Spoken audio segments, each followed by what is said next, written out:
Hey there guys, how you all doing? I'm Paul the Tech Giant and tonight I'm going to be performing a screen uniformity test on this 65-inch LG G2 OLED. Now for those of you who are new to the channel, what I'm going to be doing in this video is testing for any patchiness, vertical banding or any dead or stuck pixels. Just want to say a big thanks to box.co.uk for sending over this TV, and if you are looking to purchase a new TV, be it this one or something else, then please go and check out their link in the description. Right, starting off then with a 5% grayscale, and I just want to point out that I have actually run this TV for a good number of hours to actually let the thing bed in a bit, let it run a few compensation cycles. So, first impressions, not the best if I'm being totally honest. We've got a bit of patchiness going on, a little bit of sort of pinkiness as well. If I move around, you can see that sort of shifting just there at different angles. So yeah, being totally honest, not the best that I've seen. We've got sort of like a bit of a weird patch running down this side. I don't know how well you guys can see that just there.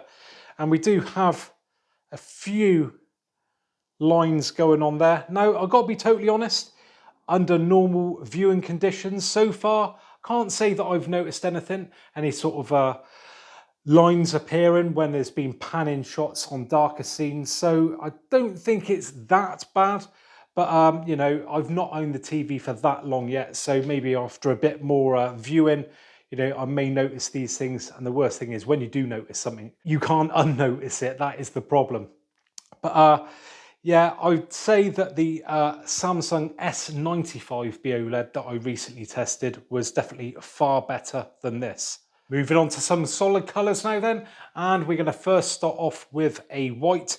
And as we move around, you can see, again, that sort of pinky tinge, almost a bit of a blue tinge as well in the middle as you move around. But why I wanted to start off in this white is because we want to go in a little bit closer just to see if we can find any dead or stuck pixels. I'm only going to do it on the white for now. I won't bore you through all the other colours for when it comes to looking for the pixels.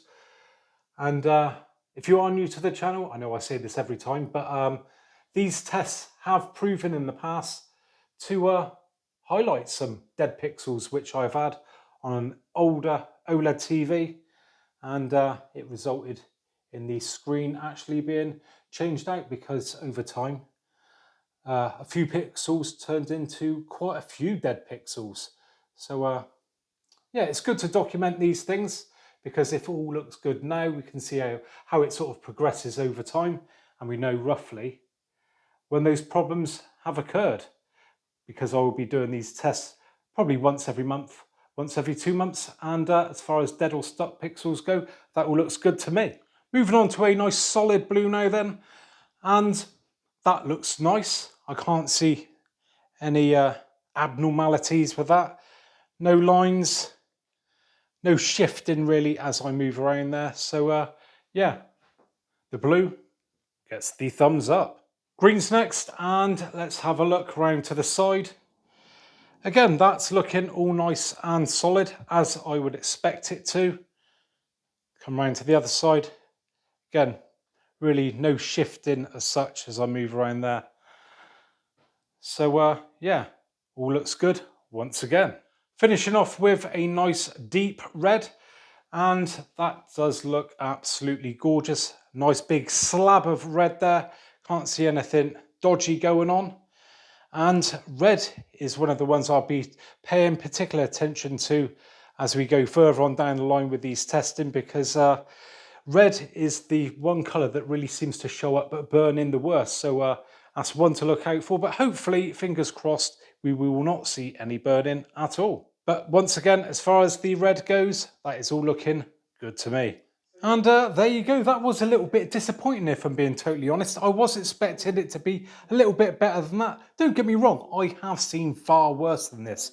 But, you know, comparing it to the Samsung S95B, you know, there is, you know, no competition. The Samsung was definitely far better. But on the plus side, at least all the colours were nice and solid, and I could not find any dead or stuck pixels. Now it'd be interesting to see if after a few more hours, if things improve even further. And if it really comes to it, and I feel that, it could be improved on, I may even run a manual pixel refresher to see if that helps clear it up even further. Now, if you do appreciate what I do with these videos and all the tested, then do us a favor, reach up, hit that thumbs up button, really does help the channel out. If you've not already subscribed to the channel, I want to see how this TV progresses going forwards, then please make sure you hit that subscribe button. So thank you very much for joining me today, and hopefully I'll be catching you guys on the next one.